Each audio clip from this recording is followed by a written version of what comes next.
Simonitis, Road and Track. I was interested in your comments concerning the evolving incentives, comparing the idea of bureaucrats defining tax policy versus cap and trade being a market issue. Tell us more about the relative intelligence of the market versus bureaucrats. The point I was trying to make there is that the pricing policy, a lot of people think of this as a pricing policy where you set the price today, and in an ideal world where there was sort of a benevolent dictator, a nice worldwide Joe Stalin, if you will, he would set the price today and let it rise at the rate of interest and just go home and let markets do their thing. So it'd have to be a Joe Stalin who has faith in markets too.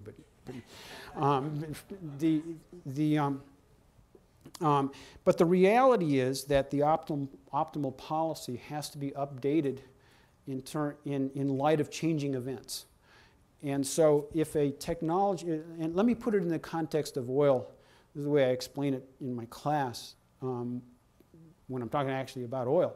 I say, look, suppose somebody finds a new find of oil, but it's not going to be able to be exploited for 15 years because we've got to get all the infrastructure and stuff like that. What does that do to the current price of oil? Well, people who have oil today were previously keeping some of that oil to be sold in 15 years. So now we got more oil in 15 years than we otherwise could have. So even though we can't exploit it today, the current price is going to be lower. And that's what that price that rises over time at the rate of interest does. It reflects our expectations about future supplies of oil. So you've just given an example where we were talking about an example in terms of the current price. You have to be updating that all the time. So if we came up with a new technology that would effectively increase the amount of atmosphere that we've got in the future so that we are easier able to sequester carbon in the future. And it's not going to be available for 20 years. That should reduce the current carbon price. And in the carbon tax context, what you have to do is delegate the authority to making all those adjustments to government officials who set taxes. And you have to worry about what their incentives are to set the right taxes because they have revenue constraints and things like that. The other way of doing it is cap and trade. Now, if you've got a whole flow of permits over time that are subject to government edicts, then you're in very much the same boat. So to really get the market outcome I was talking about, you've got to have sort of a commitment to this is how much absorptive capacity is for sale, if you will. And you've got to have a continuing auction in those things, and they have to be tradable over time and bankable and everything else. And in that context, a market would immediately take into account any changes in technology, even if that technology won't come online for another 20 or 30 years. That's my point. And would tend to be more efficient. Given all the assumptions I just made, it would be more efficient to do it that way. Although there are arguments, as you probably know, in favor of taxes over cap and trade because of the incentives that are created by governments to allocate the permits to favored buyers and to buy political support and stuff like that. It seems to me that we're talking about trying to put a value on a future disaster or and we can sit and analytically say that this will happen, but is it even possible to create a system to put this value in if there's broad disagreement about whether any future disaster is actually caused by this? Well, first of all, we don't know. We have to make the policy today in light of disasters that may or may not occur. So it's based on our expectations about the future. But what I heard in your question is part of the point I'm trying to make is that there's going to be so much disagreement among the parties. A policy is going to be way less effective. A unilateral policy is going to be way less effective than a harmonized policy across countries. So when everything I talked about in terms of this sort of idealized policy envisions something where the price of carbon in the United States is the same as the price of carbon or the price of a unit of atmosphere in China and India at every point in time. And that's what I mean by a homogenized policy. That's very, for the reasons that I was stating, in my view, very unlikely to occur. And so the next step back that people think about is, well, what then is a useful unilateral policy? And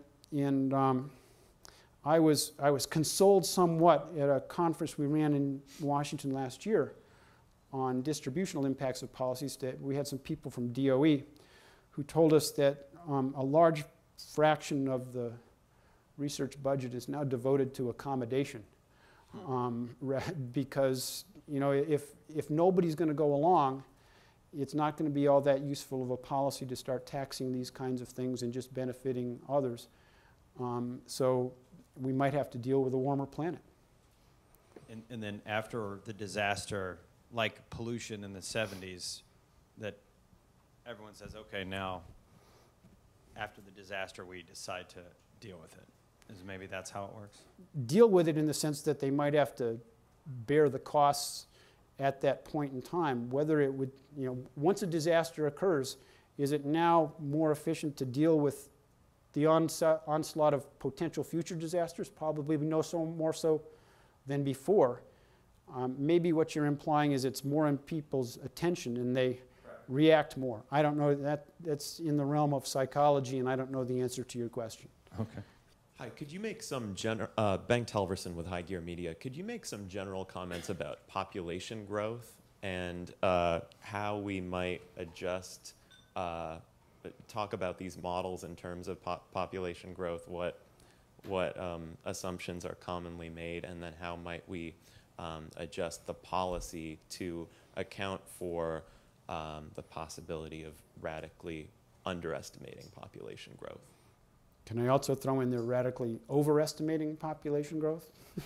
The models of population growth, when we think about the growth of developing countries, as you know, rates of population growth in the developed world are much lower. And part of what that reflects is what economists call the demographic transition. And that is when people get rich, they start having fewer children. And one of my co-authors here, Gary Becker, is famous for working on that problem, where he treated it as a trade-off between the quantity and quality of children that you have, because they're little investment goods, And as people get rich, they're more likely to want to have fewer children of higher quality because they're more likely to survive and the like. So if we want to think about projecting what population growth is going to be, we have to take into account what that transition is going to look like. So if China gets,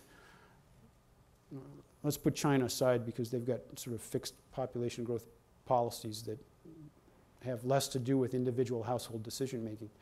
So, but in India or Bangladesh or whatever, as they get richer, the rate of population growth is going to decline, and the prediction would be that they're going to look more like Western Europe or the United States in terms of population growth.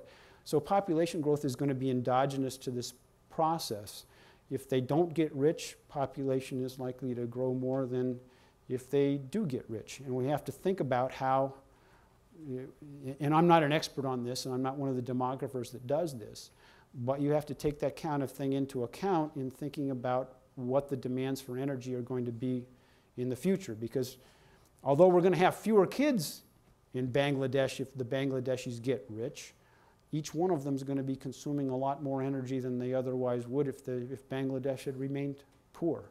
So these models have to account for that. Now, let me say one thing about models, and that is that when I talk to physicists and climatologists, they have pretty good ideas of, they have models of the way things work. And they sort of think that economists have models with equal foundation of the way big systems work. And I like to tell them that, we don't have like F equals ma in force equals mass times acceleration in economics that works like as an identity, and you know all the parameters that go into this thing.